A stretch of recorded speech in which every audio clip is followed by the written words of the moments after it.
Hey, how's it going? How's everybody doing? It's the end of September, so we're getting into October. September, as far as I'm concerned, is like October Eve when it comes to the horror films. And I started off watching a few films I hadn't seen before, some low budget ones that I'm not gonna talk about at least any of them yet, just because they're just not really worth mentioning. They're not anything anyone's seen or anything. The ones I have watched, that is. Really, really, really low budget. But I do like the effort and I do enjoy watching them because they are kind of fun to watch. What I am going to talk about is I'm just going to show it here because I don't have a copy of the movie, but right there, this movie right here, The Rage, Carrie 2. Um, I watched it last night. I'm a little late to the party since the movie's like 25 years old. But I did sort of forget that it even existed, and there's a good reason why I forgot it existed because no one really talks about it. And there's a reason why nobody talks about it, and that is because it fucking sucked. Holy crap, it was a piece of garbage. I was curious just to see how they'd follow up this masterpiece with something they made more than 20 years later. There are connections and stuff, but compared to this, that movie is just, if you've never seen it, don't watch it. It's a waste of time and it's terrible. Aside from silly things like kids being in high school that are almost 30 year old actors, a couple of them anyway. You have the kid from one of the kids from Home Improvement. I can't remember his name, but he was okay. I guess he was sort of like one of the antagonists. Sorry, I'm trying to get back to something here.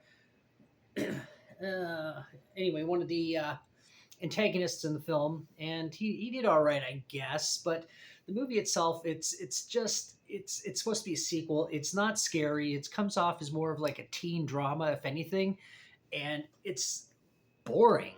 Like it's a follow up to one of the scariest horror films of the 70s and one of the best horror films as far as I'm concerned of all time, and it's boring. Like it's just not good. And the whole thing's a cliche. There isn't even really any jump scares or anything like that in it. It just kind of, there's one campy jump scare at the end, and it's CGI, and it just looks god awful even for 1999.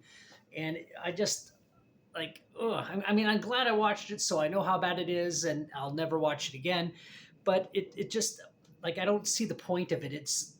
It was like all teen movie cliches of that era, and it was like a silly little love story-ish kind of thing going on. And of course you got the girl who's supposed to be the victim, and her ties to Carrie is that I guess she would be like her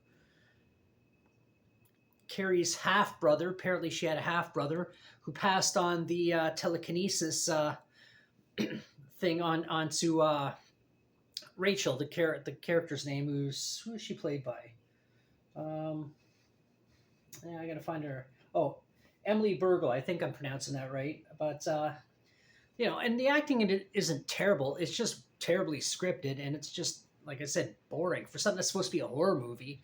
And you can say, oh well, it's a teen horror movie. It's for teens. Like, well, then if it's for teens, why would you follow it up to like something that was rated R? Like I just don't get it, I guess.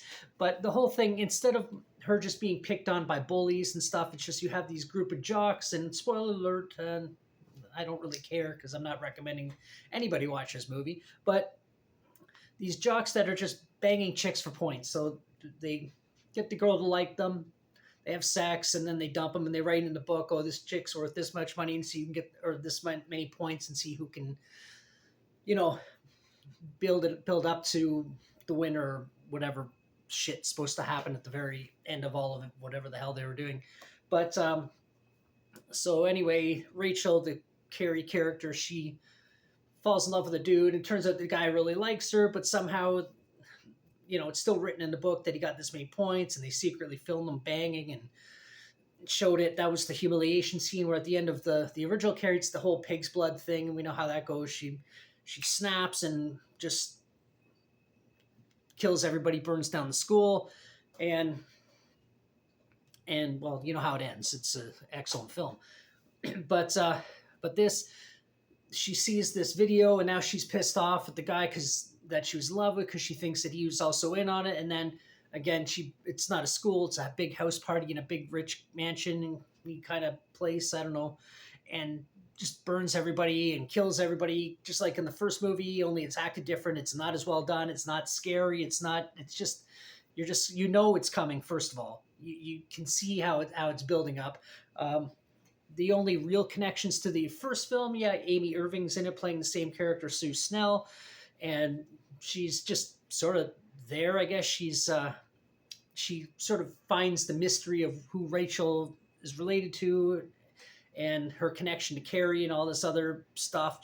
She's just sort of, I don't know, a MacGuffin, just kind of making the movie continue on its way. But she even at one point's banging on the door to try and get into this house party exactly like she did at the end of Carrie.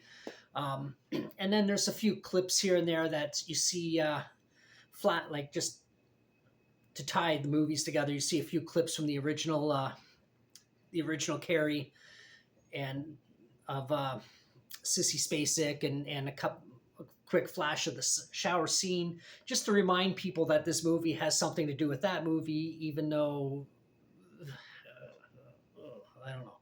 But and then right when she snaps, it's you had Piper Laurie's saying they're all gonna laugh at you. They're all gonna laugh at you, like in the if you've seen the original film, and there's just she's doing that, and then you hear they're all gonna laugh at you, and then she snaps, and it's like she wouldn't even know who Piper Laurie is or Carrie's mother is anyway. So why would that even be in there? It made no sense to me.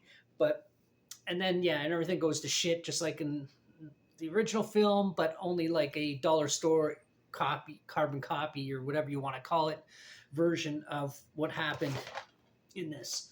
So do I recommend ever watching this movie? No. Unless you're really bored and you're just as a curiosity, check it out. But if you're not expecting much, then you're gonna love it. If you're expecting a good horror film, a great follow up to the original, it's not gonna happen. It's terrible, and I just sort of repeating myself over and over again, but it's just I don't know. But it's just a quick little review because I haven't done any reviews, talked about movies in quite some time. Mostly just talking about all the shit I own. Well, the collectibles I own. Which is shit, I guess, if you're not into it. But anyway, if you watch this all the way and you want to subscribe, that'd be outstanding. If you saw the film and you want to comment below, please do. I love the banter. Let's just keep it friendly. If you like the movie and you think I'm an idiot, or if you got maybe there's something in the movie that I missed that maybe you would want to point out, hey, by all means. And I'm not going to rewatch the movie, but I might look for that clip or something to that effect. But anyway, thank you for watching. But if you haven't seen the original, sorry if there's a little bit spoiler in there, but check it out. It's an incredible film. Don't waste your time with the sequel. And I haven't seen. I know I'm late to the party on this too. I haven't seen the remake of that just come out. Well, I think what it was about 15 years ago that the Carrie remake came out. But I did watch the made-for-TV remake that came out in 2002, and well, I will say it's better than the sequel, but it's not a very good film either. But anyway, I guess that's all I got to say about that for now. And we'll be talking about Creepshow 3, and you can tell by my expression it was not good either. But yeah, I will be talking about that movie in another video, probably do it tomorrow or the next day while it's still fresh in my mind. And again, thank you for watching, and until the next one, bye.